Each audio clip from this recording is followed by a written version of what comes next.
somebody else who is very much focused on governance and can give us the benefit of AI work within the service desk environment in his own organization is our next speaker, Jason Hamer from Vodafone.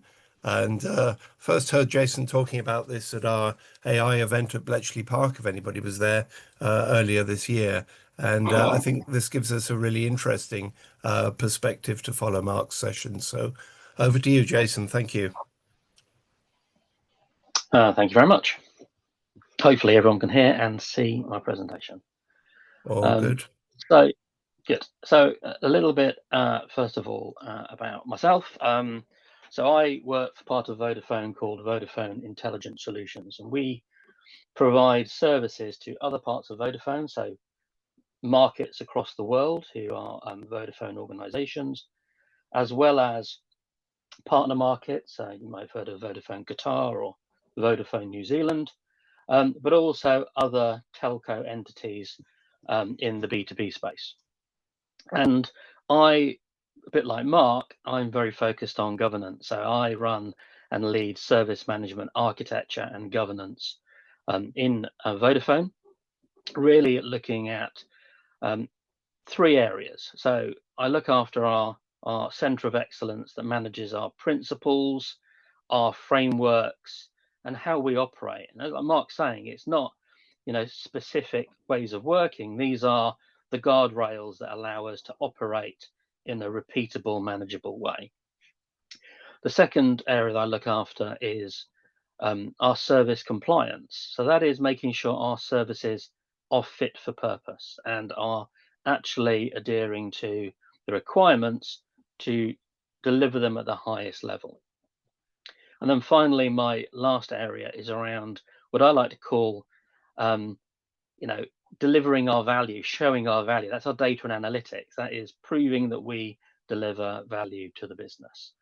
And I look after these, but the area I'm going to talk about today is around our AI in a service desk environment. We have lots of service desks. This service desk I'll talk about now is our customer service desk that deals with internal customers, our employees, our day-to-day management of PC, desktops, and application issues that they're having on the day-to-day work. And this is a journey that we started many years ago, 8 years ago. And I'm going to talk you through some of the trials and tribulations of that journey, how our AI has evolved, and really what we've seen has been the impact on service management. So Mark talked about trust, and identity is part of that trust. And one of the things that we started with was an AI agent called Amelia. Amelia pretended to be human. It had a human-looking face, and as people were interacting with that agent, it became very obvious that this caused a lack of trust.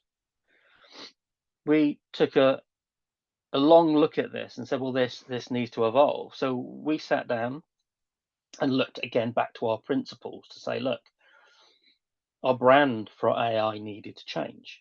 It needed to identify as an AI. It needed to be sexless, and it needed to be openly selling that it was an AI.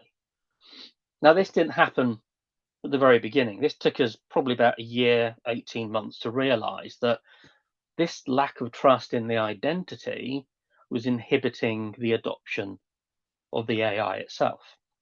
So we moved to this lovely fellow, or this lovely little icon called Toby, sexless AI. And this was a huge change for us in how people viewed and trusted us as IT. We're no longer pretending to be something we're not. We're obviously selling an artificial intelligence, and we were telling people that that's what it was. Now, didn't always work perfectly at the beginning. That was a different issue we had to solve, and that came down to adoption. Now, Mark also mentioned this in his piece around you have to also sell the benefits. We changed the guardrails. We allowed new rules to exist, but we also had to tell people what the benefit was of this technology. Many people would interact with long periods of time with service desks, or they'd wait for engineers to contact them back. We were basically telling them and changing their views on what the benefits would have to them in their day-to-day working life, saving them time, making their life less complex, not waiting for engineers to contact them. And again, this was building that trust journey. Now, we all know that AI is there to drive efficiency, and absolutely it does. We have seen over the 8 years a large reduction in our service desk team due to AI. However, we've also seen a huge amount of shift left, that our service desk teams have grown, taken on more complex tasks, and actually their roles have changed. And I'll talk a little bit more about that in the future. But absolutely, it is leaner and it is speedier. But the question is that a good or bad thing? And again, I'll talk a little bit about it later in the presentation. Now, again, from a customer experience point of view, we're seeing a huge improvement. We see historic wait times on a service desk agent through either traditional chat channels or email to take sometimes minutes to, in some situations, up to 30 minutes or more, especially in busy, hectic times. That interaction is now near instantaneous. There is a AI conversing with you straight away, interested, taking your details, and hopefully fixing your issues. Toby as an AI can also handle simultaneous conversations with multiple customers all at the same time. And it also allows smooth transition between channels. So when Toby cannot fix it, it will know, based on the data and analytics, that who should be fixing it and where to send it. When it can't work these things out, it will break out to a human agent, but it ultimately is handling, through the work humans have done in the AI, the knowledge of where things need to go and how things need to be fixed. The other thing that we've found is Toby is always available 24/7, even if the support team that is going to fix your issue, or the support team that doesn't work, normal sort of only works business hours. Toby's always available 24/7. So if you're traveling around the globe, or you're waking up at 3 a.m. to do a presentation, and you have an issue, Toby is there. It is fixing issues no matter what the time, which is a huge improvement on customer experience. And we have seen that grow, over the years as we've rolled out the solution. Now, Toby, as I said, now he's 8 years old, a little bit older, 8.5, growing up every day. And we're seeing now, compared to the beginning, where Toby adoption was a very small percentage, like 5 to 8% in the countries that had been deployed in. We're now seeing Toby dealing with 79% of interactions. 21% still come through traditional channels like email, self-serve, or telephone. But Toby says, I'm there 79% of the time dealing with your issues. Toby fixes 60% of those issues itself. It knows how to do it. It's been trained to do so. It has access to the right systems, the right tools, has the right guardrails around it, and it will go away and fix 60% of those itself. First time, no need to call a human. It does it. Now, 18% still get broken out to a service desk agent because Toby doesn't know what to do. It needs someone to help it. And I'll talk a little bit more about that. But those human agents work differently now. They are supporting the AI and understanding why it couldn't fix it. They still help the customer, still resolve the issue, get it to the right place. But their aim now is more around understanding why the AI couldn't do it. And the remainder of the issues, they actually get routed to the correct support team first time so that the customer will get their issue resolved by something Toby cannot fix, either because it's restricted from doing so and there are guardrails to say it can't do certain things, or again, it hasn't learned yet. Toby has also evolved and changed as we've rolled it out across the different markets. So originally, we focused purely on the UK and then into Germany. And we had a huge adoption problem in Germany because it was very, very different to the way they're used to working. In Germany, they like picking up the phone. That is still part of their culture. They want to have a personal interaction when they're dealing with issues. And adoption was very challenging.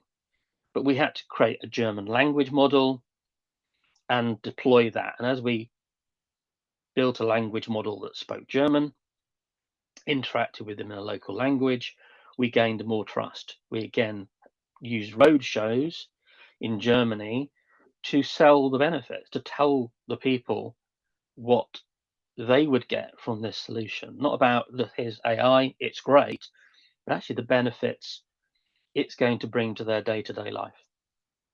And now Toby is in 14 different markets across Vodafone. It speaks English, German, Spanish, Italian, and Arabic.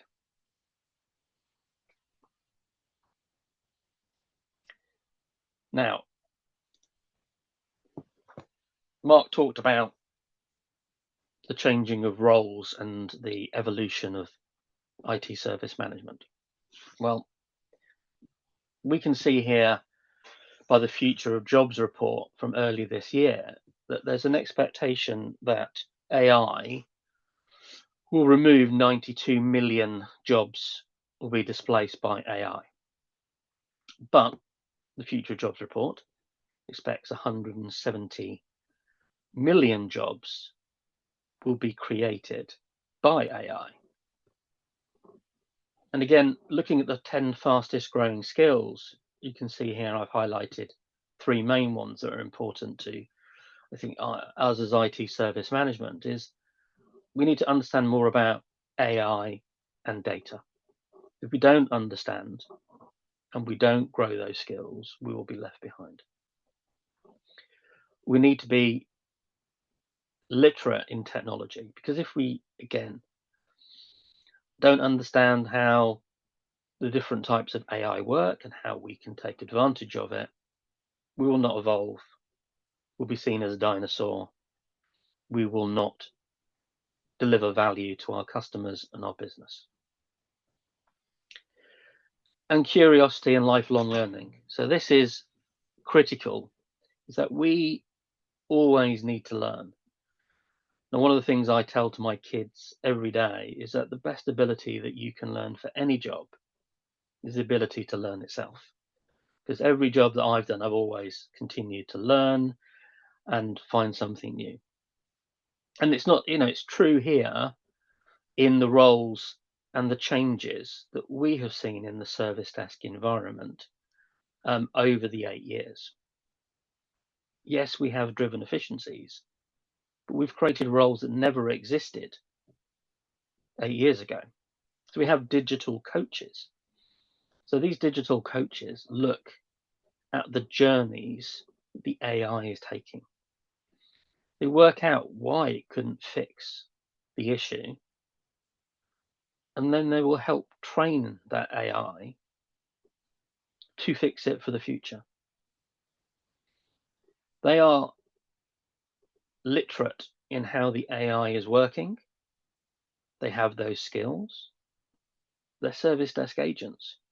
They are now working together with the AI to improve those customer journeys. We have humanization agents. So these look at how the AI interacts with different people and understands their language. Now, people are not consistent with how they speak to an AI or even another person. Someone might say something's not working. Someone might say it's broken. Someone might say it's bust. The AI doesn't always understand all of the different interactions. So we have humanization agents who are looking at those conversations to, again, train and educate our AI to be better at understanding how humans are talking. And that becomes infinitely more complex when you start looking at different languages, especially Arabic or German, where inflections are so different to English. And the third role, and I view this as probably the most important role that we've seen evolve, is around data analytics. The data that the AI is utilizing is vital. If that data is bad, the AI is bad. So that data analytics are looking at ticket flows, hops, resolution teams, recognition, data quality, and ensuring that the underlying information within the service management platform is usable by the AI. Because if it's bad going in, it's going to be bad coming out. You need to fix the data to allow the AI to get the most benefit and to get the most value for your customers. Now, the big question is the service desk and the service management pathway dead? Honestly, I don't think it is. But we, as service management, as a whole, we also need to evolve and change. So traditionally, service desk has been the gateway for many service management careers.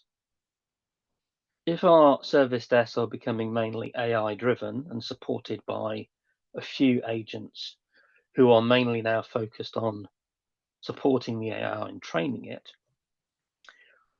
we need to look at different options for the pathways. We need to look at education. We need to look at graduates or apprentices and educational means to try and get people into our service management career pathways. We need to change that it isn't just the service desk agents where we gather the next generation of major incident managers, problem managers, change managers from. We have to look at other different routes. The service desk isn't obsolete. It changes. As I said, the roles in the service desk go around supporting the artificial intelligence. It's around training it, educating it, and being the safety net and the guardrails for it when it can't do what you want it to do. As I said at the beginning of our journey, it wasn't great. We had a poor resolution rate through the AI. Its interaction was sketchy at best. It only spoke one language on onset, English. There was a lack of trust. But with the right guardrails, with the right support from the new evolving service desk roles, it changed.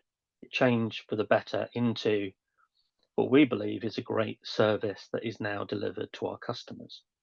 Yes, it isn't the same, and the service desk roles are very, very different.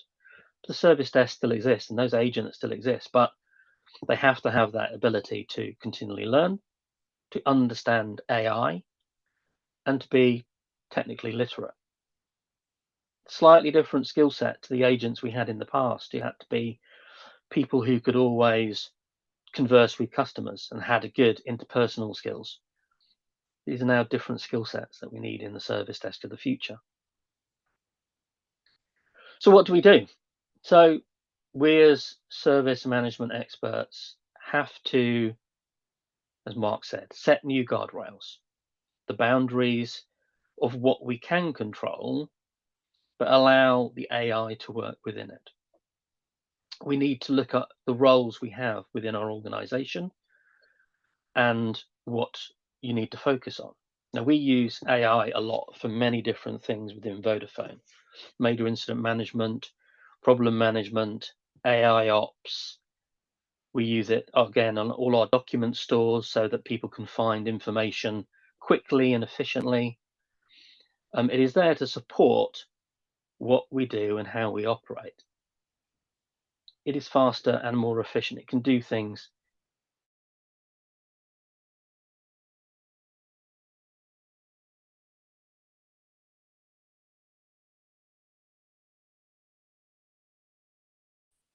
key to ensure we have the right guardrails.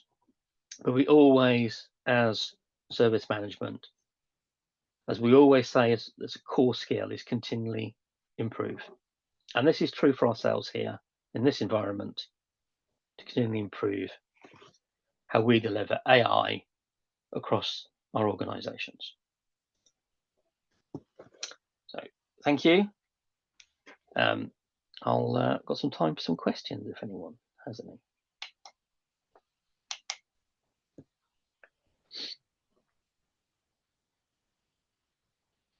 So Faith, saw your question. Thank you. Yeah, I think definitely you still need that in some agents. Absolutely. You still need some interpersonal skills for those people, especially the ones that we have, what we call humanization agents. They're definitely looking and need those interpersonal skills.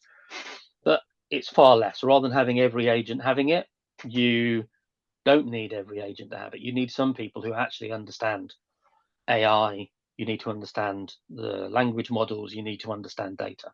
And generally, we've found the people who are maybe great data analysts might not have the best interpersonal skills. So it's a bit of a sort of weighing up what you need in the service. There are still a need, but I'd say it's not as critical going forward. So Ben, within the 8-year time frame, how did the recent Gen I development impact Toby? So actually, one of the things we're currently looking at, Toby was a tool that was bought externally and integrated into our service management platform. One of the things that we have seen change over the years is AI is being integrated into platforms themselves. So one of the things we're looking at is how can we take what Toby has learned and actually then add it directly into the AI of our service management platform using the Gen AI and again, hopefully agentic in the future. But that for us, it's still in a separate engine, integrated, but that's something we're looking at. And again, we need to make sure that the platforms that now offer it offer as good an experience that we're already giving to our customers. We can't make it worse. Has AI replaced other staff in service delivery or the service desk? Yeah, it drives huge amounts of efficiency in lots of different places. But again, I would say that from our point of view as Vodafone, we've got a great attitude, is that we don't like ever getting rid of talent. If you're Vodafone, we expect you suit Vodafone for a reason. We'd like to reuse those people in different areas or different roles. But as I said, yeah, absolutely. Efficiency of AI is not just being driven in service desk, it's being driven in all of service management. Let's got a quick look at Jamie's question. Oh, it's more of a statement. Thank you, Jamie. What are the satisfaction percentages of customers who've completed surveys related to Toby? So I have to say, customer feedback was appalling at the beginning. Yeah, it was terrible, but what we have seen through adoption, road shows, increase in language support, us training the AI to be better and more trusted, that has changed perception. And I said, we now have 79% of conversations and issues go through Toby. Satisfaction is actually now very high compared to where it was 8 years ago, and it's slowly increased over the years due to increased trust and the modifications and changes we continue to implement. We haven't stopped. This is a journey we'll continue to be going on, I expect, for years to come, as we continue moving to agentic AI and allowing, um, the solution to work even more in autonomy. At the moment, we still have a large amount of humans looking after it, maintaining it, managing it, but we'll move more and more into a governed guardrail system in the future.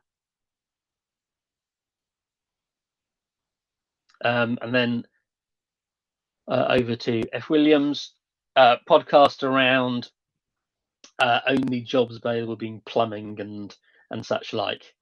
I actually think the 170 million jobs being created around with AI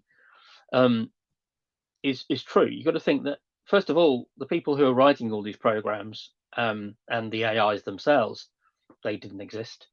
And there's so many different people working on AI day to day now. That is huge. And then the changing roles that we see, three new roles within just the service desk environment. We're seeing other roles emerging that never existed in our service management structure at all. I've got part of my team now governing our AI bots in Copilot in our service management area. They didn't used to do that before.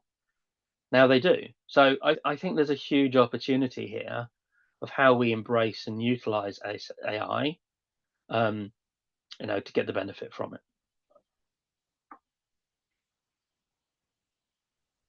Excellent. Thank you, Jason. Thank you very much for that. And I think that gives us a really good perspective of